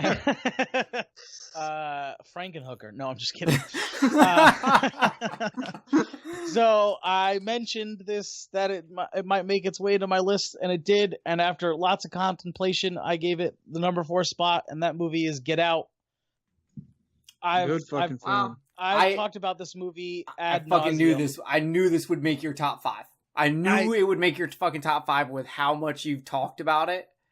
I just listen. I can't get over how amazing this movie is, and there's a lot of people who don't get it, and there's a lot of people who just hate it because they're white and they think it's overblown because of the racial thing, and I'm just like, get the fuck over it. Did you watch Stepford Wives and be like, no, this movie's just trying to push some feminist agenda? Just like the whole idea that horror movies cannot have a political message or any kind of important social relevance is fucking stupid. Well, that went out the window when they fucking made Night of the Living Dead, and every sequel after that always had social commentary underlying the zombie action. I fucking love Night of the Living Dead, but I hate Get Out. I don't know. I don't understand how how getting past the idiots that have that racial bullshit. I don't understand how you can't get what the movie's going. I thought it was pretty fucking straightforward myself. So listen, it is straightforward. So what I mean, I try not to use the "you just don't get it" line because that sounds super fucking pretentious. It's not you don't get it. It's you don't want to get it. Right. It is really hard for a lot of white people to understand how it feels to be in a situation like that outside of the trying to have your body kidnapped, obviously. because you don't experience it. Like, it doesn't matter what you've been through as a white person. I've been through a lot of shit. I've grown up in shitty neighborhoods. I've dealt with some shit, but it doesn't matter how much shit you've dealt with. You cannot feel the same way a black person feels when they're being treated badly by racist and stereotype people. You just can't. It doesn't matter what you've been through. You can't experience it because you're not black. I'm able to, at least on some level, relate with these people, and so the movie had such a huge impact on. I have black relatives because my grandmother remarried a couple times, and so my uncle is black, and I've seen the way he gets treated. I've seen the way my black friends get treated, so I can relate to the underlying racist tones of people who are acting as if their intentions are good on the surface, but underneath still don't give a shit about you because of your color, your skin. And it's such a powerful movie in that regard, and it's really fucking clever. There's a lot of little shit that he puts in there that you pick up on every time you watch the movie. And I've watched it 3 or 4 times now, and it's every time I pick up a little something extra, whether it's a music cue or a line a character says, or just a shot that references a later event in the movie, anything like that. I just pick up on it. There's even a fucking what is it? The movie The Shining. There's a Shining reference in it. When he's talking to his friend at the airport, they call it a flight number, and it's the hotel's room number from The Shining. 1401. So, yeah, there you go. I don't know. I don't even like The Shining, so I don't know why I know that. Well, see, the crazy thing to me about that movie is that, you know, I was one of them people that didn't understand, and I'll admit it, that didn't understand some of the things that black people go through on a regular basis, obviously because I'm white. But on top of that, I mean, I think the movie does a fantastic fucking job of showing you exactly what it is. And it's like, after I got done watching that movie, I'm like, or in pieces of it while I was watching it, I was like, oh, okay, I get it now. Exactly. Exactly. And so to sit there and see people, because I know there's going to be those assholes out there that are just like, oh, whatever, this is just a product of now or whatever else. It may be, but the point is that it's a very, very good product of now, and people should fucking watch the goddamn movie and take the message that it's trying to put out. It is so fucking good. I agree. And I see people, they'll say, oh, it's not original at all. It's a fucking rip on the Stepford Wives or Skeleton Key. First of all, in these groups where people say stuff like that, I never ever see them mention Stepford Wives or Skeleton Key outside of using it to critique Get Out. So clearly they don't give a shit about those movies. Stepford Wives is robots replacing humans so that they can have the wives they want, not taking somebody's body so you can have better physical abilities because that's what you perceive the race to be. So that's, in my opinion, it's completely different. It's the only same theme is being replaced. That's it. There's not. I disagree with you. I think there is actually a lot of similarities between Stepford Wives and Get Out. To me, it's like saying it's the Hunger Games versus Battle Royale. But those are literally the same exact plot. This is the same plot except fucking switching out. But it's not the same plot. They women and robots.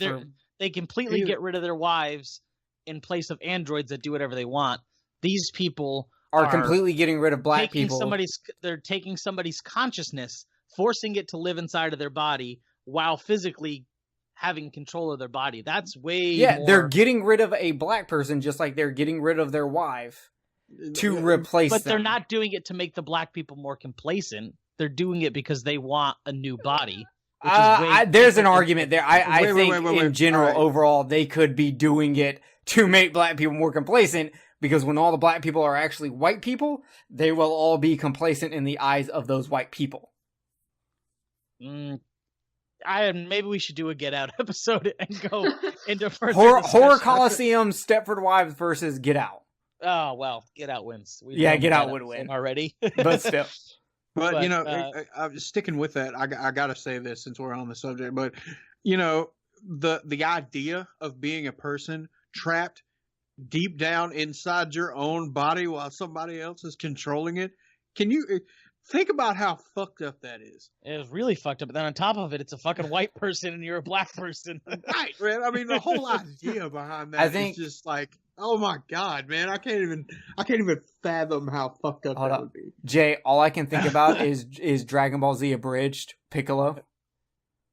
I had watched only a bit of it, so you'll have to be. God damn it. There's, sorry. In Dragon Ball Z, how Piccolo merges with Kami and then merges with Nail. Yeah, They really play up the merging with Nail. And so Nail will talk to him all the time and be like, "You're really fucked here." And Piccolo will be like, "Shut up." That's funny. That's funny. That's what it made me think of. So, yeah, Oh, we okay. might have to do an episode on Get Out. But honestly, there's so much stuff in Get Out, it's almost intimidating to try to, like, think about even, No, come on. You guys doing have it. done 2 really deep dive episodes without me, and this is a movie I fucking love. We need to do it. All right, fair enough. But yeah, so number 4 is Get Out. Jerry, Okay. what's your number 4? Mine is okay. So this is everyone knows I love older movies. Well, this is the oldest movie on my list. Nosferatu. No, but Kenneth knows what it is. Kenneth, what would the oldest movie on my list be? Shit, dude. You put me on the spot and I'm drawing a blank. God From the damn. 30s, we reviewed it. I've reviewed it. The Black Cat. The Black Cat, featuring Bela Lugosi and Boris Karloff. The Black Cat is perfect when it comes to acting. It is perfect when it comes to story. It is perfect when it comes to cinematography.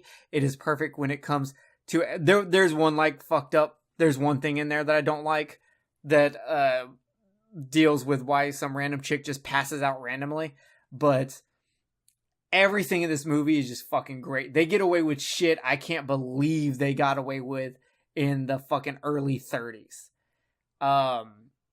I fucking love this movie. To me, it is one of the most fucked up movies I have ever seen for a movie that came out before, Night of the Living Dead, because Night of the Living Dead is the movie that really is the turning point for the change in horror. And I mean, there was some stuff before it, but nothing like this. It's a great fucking movie. It is fantastic. It's not that long of a movie. It is, if you like satanic cult movies, you will like this. And just Boris Karloff and Bela Lugosi, their first time actually acting together is fucking phenomenal. I fucking love this movie. Now, Carly, have you ever seen it? No, I have not. No. And I know Jay hasn't seen it. Nope. We could just do a whole other podcast called Jay and Carly Watch Old Shit That Jerry Loves. Pretty fucking much. I've reviewed this not only It's on... a mouthful, but that's fine. Yeah, well, if it involves me, I'm glad when someone says it's a mouthful. So, Oh. I love this movie so much, I made Kenneth do it with me. And my love for this movie is so well known that when the Skeleton Crew... Just to clarify, I was the pitcher. Just to clarify, no, he wasn't. When the Skeleton Crew did their review of this movie to, wrap up some Universal classics, I got to come on to do it just because of my love for this fucking movie. So, if you want to hear an updated review of The Black Cat, go listen to the Skeleton Crew one. And if you want to hear me and Kenneth do it in the very beginning of Kill the Cast, you can check that out. I have a little bit of a harder time listening to that because we didn't have our groove yet. All right, we're going into top 3 territory. Jay, you already hit the sound effect. What's your number 3? My number 3 is The Mist. Whew, fucking slow clap there, buddy. I fucking love this movie. Holy shit, man. From the ballsy ending that a lot of movies don't have the balls to do, that's nice and bleak, to all the Lovecraftian style imagery. I've only read one collection of Lovecraft stories, but I love the thought of other dimension, otherworldly monsters and the way he describes them and their designs and the Cthulhu mythos and all that other stuff.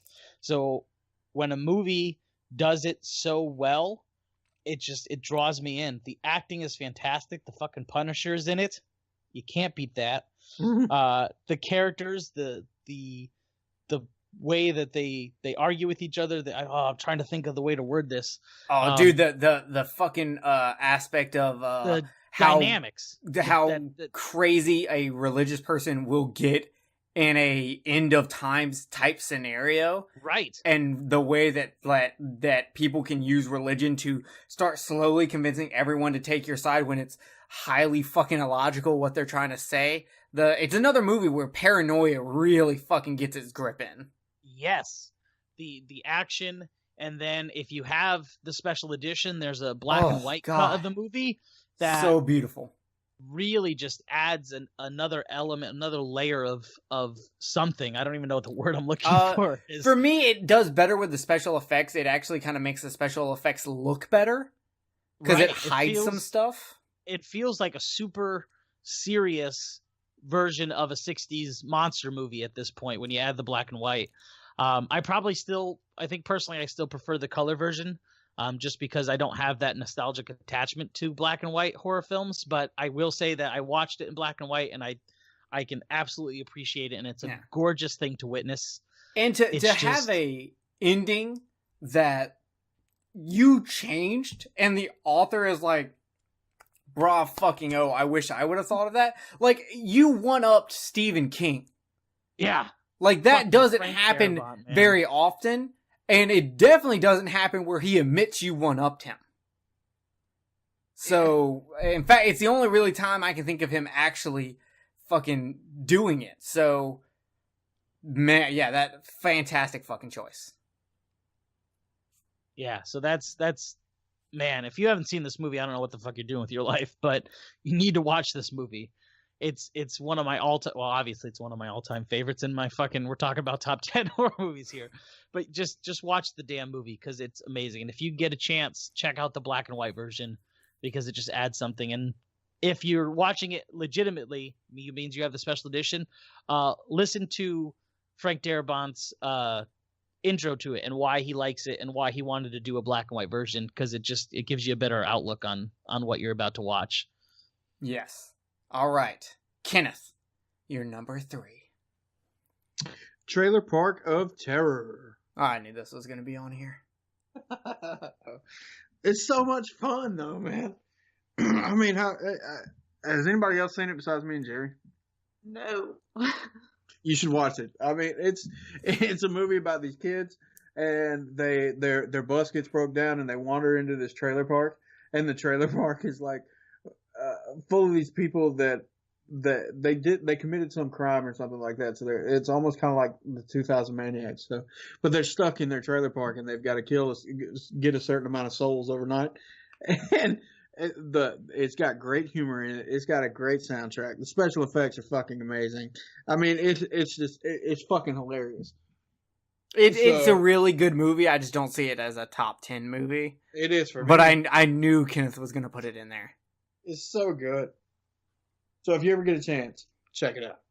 What's it called again? Trailer Park of Terror? Yeah. Nice. Okay. Yeah. All right. I feel like I've watched that.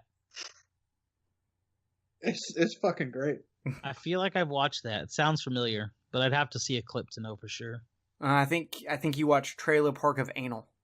I definitely watched that, but that's besides the point.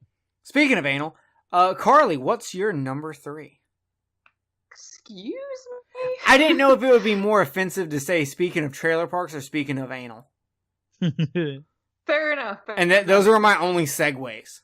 Yeah, I understand. But my number 3 is Scream from 1996, of course. This is another one of the ones that got me into horror. This and Halloween were like the first 2 horror movies I had ever seen. And Scream, I mean, back then I loved it, and now I love it even more. I mean, it's just, there's so many references to older horror movies in it that I did not get when I was younger, and I just love it for that. And it just has great rewatchability for me once again. I think it's awesome that 2 of the first movies that got you into horror was a movie that helped invent the slasher genre and a movie that is the most meta slasher movie. I think that's such an awesome pairing. Yeah, yeah, because like I mean, my mom loved these slasher movies, and yeah, those just happened to be the first two. So yeah, it is pretty cool. I never thought of it that way. Fair enough. All right. My number 3 is Gojira from 1954. For anyone who doesn't know, that is the original Japanese version of Godzilla. Yes, they are different. And they are very different. The American one is called Godzilla King of the Monsters, and it has tons of additional scenes and a bunch of stuff taken out. But the original Gojira is one of the greatest movies ever made, in my opinion. It is absolutely horrifying. There are some scenes in there that were taken out, if you've only ever seen the American one, where they are actively talking about the nuclear bombs that were dropped on Hiroshima.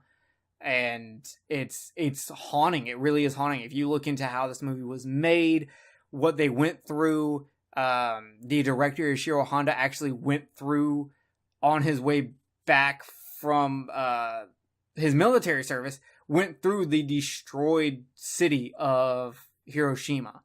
So he saw firsthand what damage was caused. And there's a scene in this where like it's just a woman holding her 2 kids saying, "Don't worry, we'll be with daddy soon." And it's just heartbreaking.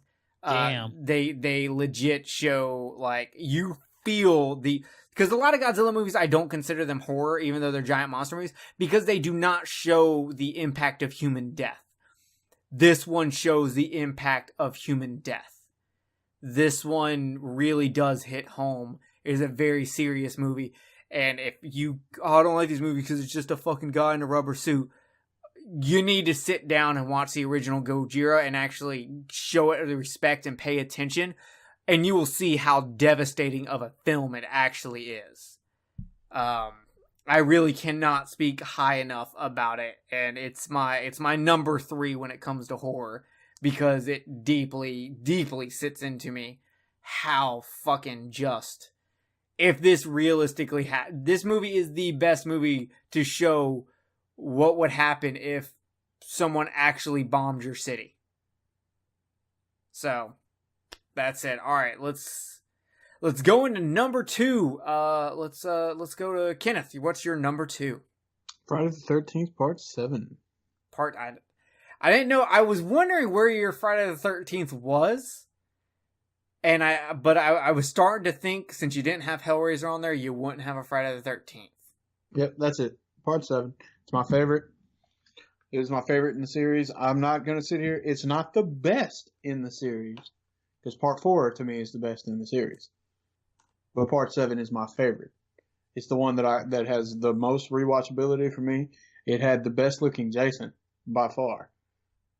And I mean, I just really enjoy it. And I also like a lot of people don't like it. They think it's stupid that they've got the telekinetic girl in there to kind of battle it out with Jason. But I love that. I thought it was a great fucking idea. I thought it was really, really a good idea to, have somebody actually battle it out with Jason, and not just, a bunch of people getting killed over and over again. I mean, because you look at the first 6 movies, granted they're good, but you look at the first 6 movies, and at that point, I think it was time to have a change. And even though originally they wanted to go with the Freddy versus Jason right there, and they couldn't, so that was the main reason why that one got made, it's still, I mean, I thought it was a great spot to have a change in the timeline of what was going on in the movies. Agreed. I actually really, I do like 7. Yeah, I mean, don't get me wrong. Tommy Jarvis, he, that actually was the first to battle it out. But for somebody to be almost at Jason's level, 7 was fucking great. I agree. And this makes me excited because I'm using your top 2s to make sure if I have your top 1s picked. So I think I have everyone's top 1 locked down. What I know it is. I have it written down in front of me. Mine's pretty obvious. Yours is really obvious. Kenneth's is really obvious, and I'm pretty positive I know Jay's. So, Jay, what's your number 2? My number 2 is also a Friday the 13th movie. Because, as I stated in our very first episode, and several times since then, Friday the 13th and Nightmare on Elm Street are my favorite series of movies. Mine is Part 4, however. Yeah. the start of the Tommy Jarvis trilogy, the death of human Jason, some amazing kills, just all around is probably my most rewatched of them outside. You know what's funny is probably Jason X is probably my second most watched. Like if I just added up each one that I've watched the most, Jason X is probably second next to 4. Hey, I'm not saying it's my favorite or it's the best. I'm just saying it's probably the one I've watched the most. I cannot sit through that movie at all. I think it's a lot of fun. It's so ridiculous. Oh God, when he fucking kills him in virtual reality and he's confused afterwards. Oh fuck, it's so just everything about it is good.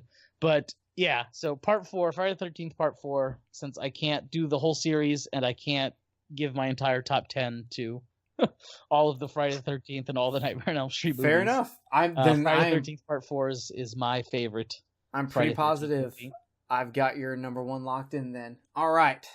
Real quick, I just ordered Trailer Park of Terror on Blu-ray, German import, region free. Oh, there you go. Fantastic. Yeah, I just ordered it, man. Like while y'all were talking about Friday Part 4, I was scrolling through Amazon. I was like, gotta have it on Blu-ray. Fair enough. All right, Carly, what is your number 2? My number 2 is pretty obvious too, probably because I've shouted it to the skies. But Psycho 3 is my number 2, and for a while I had like the first Psycho as my number 2 of all time. But the more I thought about it, the more I would definitely go back to part 3 out of all 4 of the Psycho movies, because I just find it to be the most fun out of the movies. And you know, I love part 1, but I love how this is kind of like Anthony Perkins' love letter to the first movie, and he gives a lot of nods to that first one, and he's just so over the top in this, and you could tell it's very influenced by slashers that were coming out at that time. So I just love it. I love part 1 and part 2 as well, but this is the one that I would go back to the most. I agree with you. Me and Kenneth did a very, very fucking deep dive into Psycho 3, covering so much of that fucking movie. Yeah, that fucking episode was thick, man. I wish I was part of that episode. Oh God, that episode was fun just because like we knew we were gonna record. Jay wasn't available, and we didn't have anything picked out because the next thing we were gonna do we couldn't do without Jay. So I just asked Alex Edwards of Skeleton Crew and Married with Children podcast, and I was like, what do you want us to do? He said Spider Baby, but I didn't have that. So then he chose Psycho 3.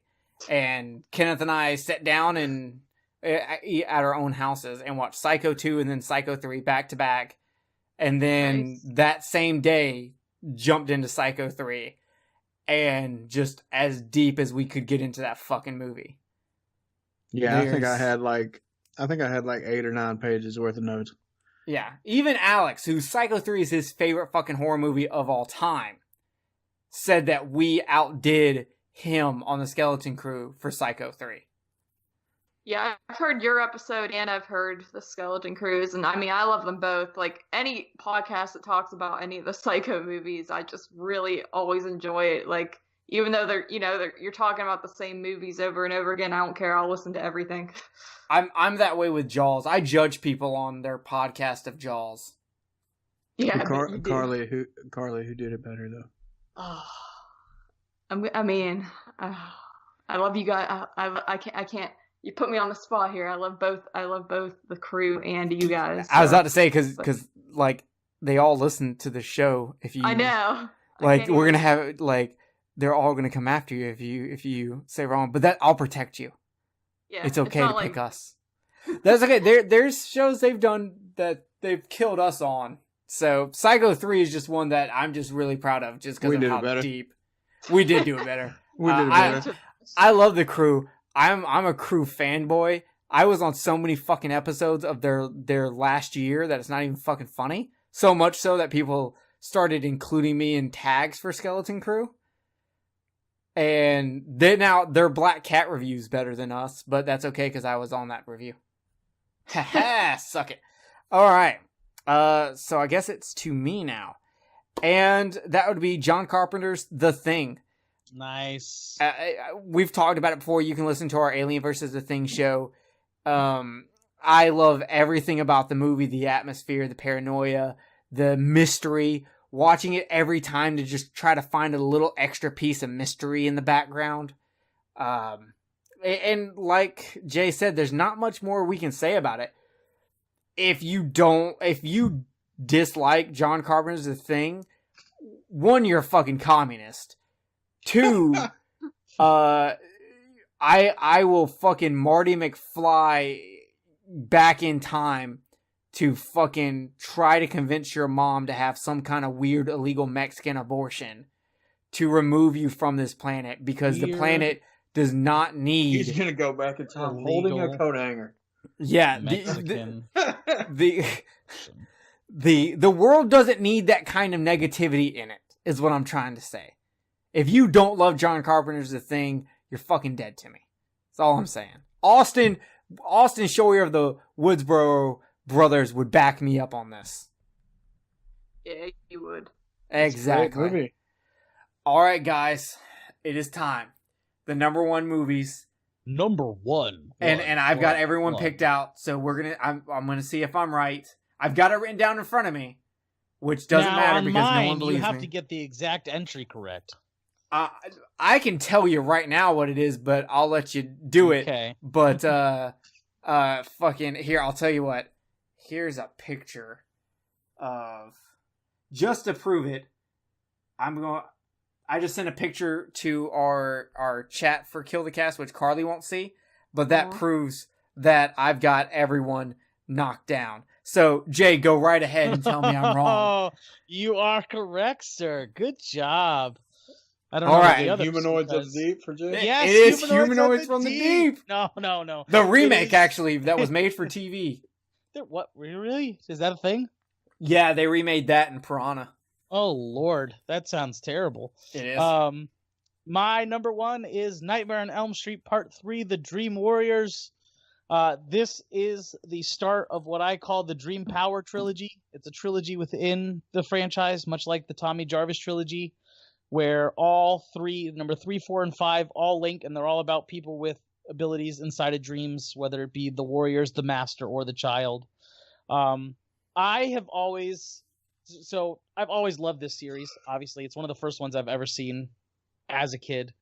I've always been fascinated by dreams, and the idea of being able to control your dream and give yourself abilities within a dream is always something that I've found really, really cool.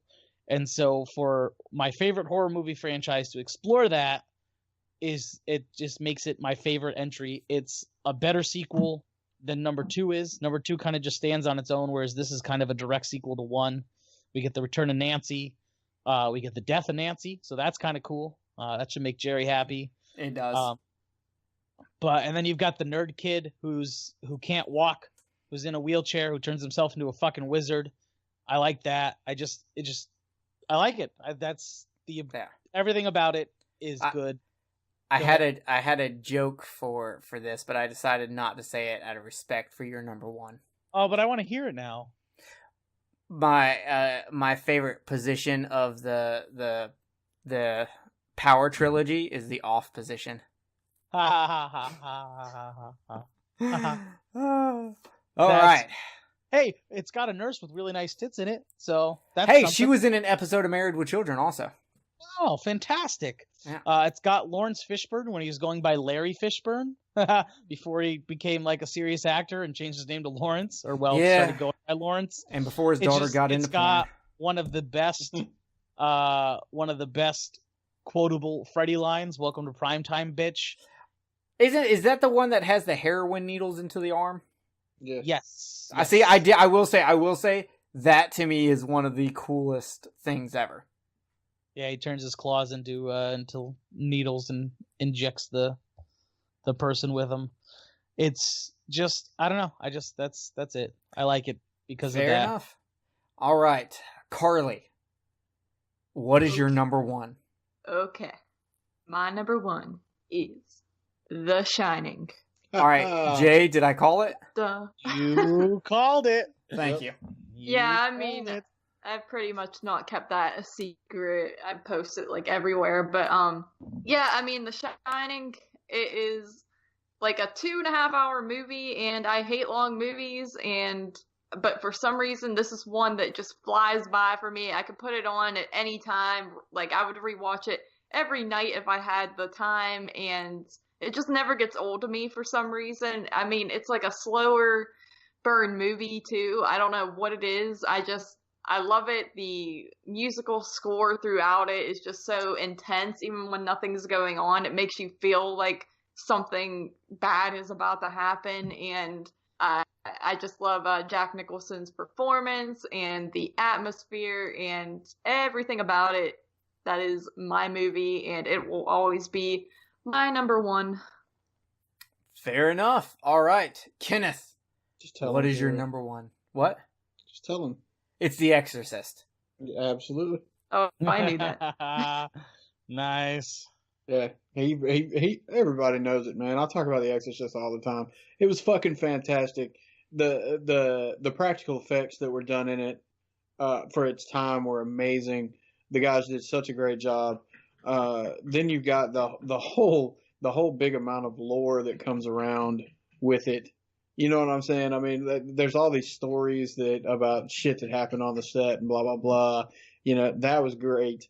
And then on top of it, I think it was a perfect film to come out when it did, because we didn't have the looseness that we have now of, you know, religion and things like that. I mean, hell, now, you know, people walk around with leggings with upside down crosses on them. You never had shit like that back in that back when the movie came out in '73. So, you know, I think it was perfect for when it came out to really get underneath people's skin, because the people really hadn't seen anything like that at that time period, other than, you know, like Rosemary's Baby. Or The Omen or something like that come out around the same time, but nothing to the severity of seeing a little girl get possessed by a demon and then, you know, just going apeshit. I mean, if not anything else, nobody had ever seen a young girl, you Fuck know, yourself with a crucifix yeah, before. yeah. I mean, nobody had ever seen any shit like that. So I think everything surrounding that movie was fucking great. That the actors that they chose were great. You know, Linda Blair playing Reagan at such a young age was fucking phenomenal. It was great. You know, her career didn't really go that far after that, but, you know, that's beside the point. But, I mean, it was great. The music is fucking iconic. I mean, hell, it's at the beginning of our show. You know what I'm saying? I mean, yeah, the music is fucking iconic. The time period that it came out was perfectly chosen. It was almost damn near right after the book's release that the movie was started. It wasn't one of those that went a while. It was literally right after. I mean, to me, it's just amazing. I agree there. All right, I guess that awesome. that leaves me. It is no surprise to anyone what my favorite horror movie is. It's been my favorite horror movie since I was 5 years old. It has never been knocked away. What? Child's play. All right, Tonto, let's calm down over there. It's been my favorite movie since I was 5. No movie has ever come close to knocking it out of its place ever in my fucking life, and that is Jaws. I think this is an absolutely perfect movie. The flaws in it are so minimal that it's hard to even, like, you're just nitpicking at that point. The acting is fantastic. It is. I know there's people out there that go, oh, well, it's not a horror movie. Fuck you. Okay? Just fuck you. Or if you think that, you're a dried up dick-licking cum-guzzling son of a fuck-faced cocker spaniel, and you're not worth my time. Jaws is the greatest horror movie ever made to me. It shows fear from so many different levels.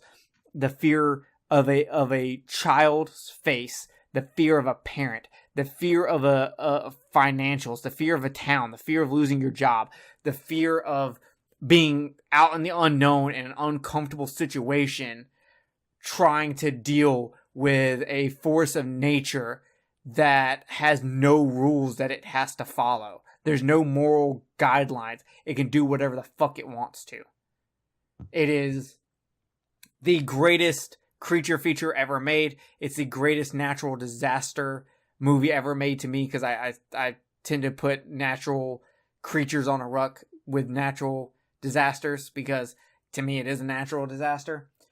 And there's the fucking what they were able to do with that movie, even when the shark wasn't working, the 3 barrels thing, it's fantastic. The transfer on the Blu-ray is one of the greatest transfers ever made, and if you ever get a chance, watch the special features on there where they actually go through everything they did to clean up that fucking movie. It is phenomenal. It's so good that no matter what they would have done for a sequel, there's no topping it. There's no coming close.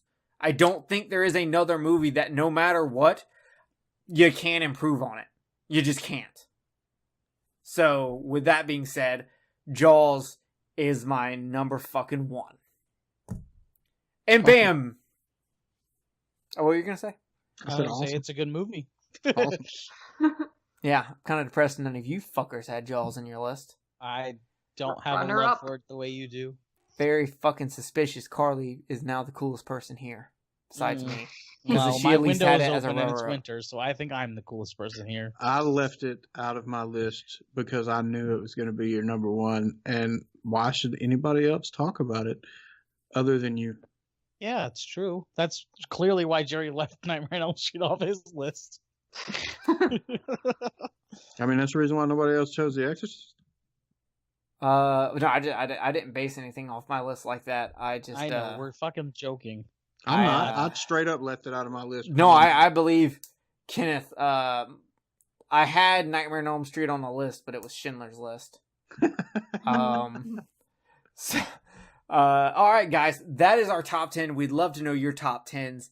I'm sure we'll have a post in the Facebook group. See whose top 10 you aligned the most with, and I know I'm going to lose that one. God, whose list do you think is going to? I think might be Carly. I think Carly might have the most. Mine's the most like mainstream generic-y list. So yeah. Yeah. So fair enough. So with that being done, make sure you comment on the birthday bash stuff. As we go into March, we've got some special stuff for you. Our next episode will be on a movie that has been heard twice now in this episode, and that is Silent Hill. Yes. We are going into March as our video game month, and we will have 2 episodes that will cover it. It will be Silent Hill, and then after that, the episode to end the month, we will be bringing 5 horror video games each to talk about. So hopefully you'll hear some that you never thought of playing. Maybe you'll like them, you'll want to play them now, and you'll just get to generally hear us talk about our favorite horror video games, which is going to be super fucking fun, just because who doesn't like horror video games? So that'll be March. Exactly. We'll also have hopefully sometime in March we've got to record more Ghostbusters commentaries, which the second episode has hit the live feed, so you can get that, or you can check it out a month early on our Patreon for $4 a month. Definitely check that out. We've got Top 5 Friday videos coming. Carly, where you at on that? We've got tons of episodes planned that involve Carly. We've got coming up soon. We'll have the February HorrorPack edition, so that'll be fucking dope. Yeah. And we're working on a special guest, hopefully, if they fucking contact me. I don't want to hype it up too much in case it doesn't happen, but yeah, Jay's contacting a guest. I've got a guest I'm talking to. Hopefully we'll line that up in the future, and we'll be doing that. Other than that, I don't think we have any house cleaning news. We've got a bunch of episodes planned, so we'll see what fucking happens. I want to say, if you're listening to this show and you're listening to the end, I'd like you to interact with us. Tell us what you want. Help us guide the show. Because right now we're just doing whatever the fuck we want. And we'll still do whatever we want. But we'd love to hear feedback. I know personally, I'd love to know what straight to the kill videos people would like me to do besides Jerry. But yeah, we totally will cater our content to what you guys want to see within reason. If you guys interact with us, the Facebook group and our Facebook page are probably the best places to do that. So if you are listening and you're this far in the show, then hit us up, talk to us. Yeah. Tell us also, what you want to hear and or see. throw us some iTunes reviews. We're going to have another giveaway soon, and I think it's going to be, I think we might do a mystery box giveaway. Just because I like doing those. I have a huge fucking box of shit to give away. So I think it's about time. So sometime soon we're going to do a giveaway, and to be in that giveaway, you either need to be doing one of two things. That is, be a Patreon or give us an iTunes review, because everyone will be accepted. And we'll be doing that. Sorry there hasn't been a KFC. Me and Jay just haven't been able to line up. But hopefully soon my schedule's being weird now. I'm all over the place because fucking retail. We may just have to do a really late KFC one night. Yeah, I'm down. I'm always up late anyway. Yeah, so we'll do that. Other than that, make sure you check out Carly on Netflix and Chill Horror Podcast and the unofficial HorrorPack podcast. Also, you can check out her YouTube channel, which should be youtube.com/Carly317, where she is putting out stuff, but she's not putting out Top 5 Friday videos, which is lame. Listen, I'm sorry. Look, I don't want your excuses, okay? I just said I'm sorry. It wasn't even an excuse. Okay, look, I don't want your 2007 emo songs, okay, explaining to me why you're not doing these videos. But she's not O-fucking-K. Yeah, well, you know what? I got three She's probably cheers. going down swinging, but that's besides the point. Look, Whoa. God, I have so many emo references I could drop because I listen to emo music, but I'm not going to do that right now. Okay, so that's it for us. We will see you next time. Join us as we dive into Silent Hill, which Kenneth is really excited for because obviously it's in his top 10. He fucking loves Silent Hill. So that'll be ballin'. I'm going to order the Blu-ray tonight so I can check out the special features. And other than that, anyone got anything they want to say? Huh? No. Nope. Rate us, watch us, talk to us. For a second there, I thought he said rape us. And I was like, this is not a Nirvana song. You need to calm the fuck down. If you can find me and you want to, then that's fine. I'm open. I won't press charges. So, pegging. I said raping. Yeah, well, pegging can be raping. That's true, but not exclusively. I'm just checking. All right, Kenneth, you sounded like you had something to say. Show me the way to go home. Dum dum dum, tired and I want to go to bed. I had a little drink about an hour ago, and it just got right to my head. Wherever I may roam, by land or sea or foam, you will always hear me singing this song. Show me the way to go home. Show me the way to go home. I'm tired and I want to go to bed. I had a little drink about an hour ago, and it got right to my head.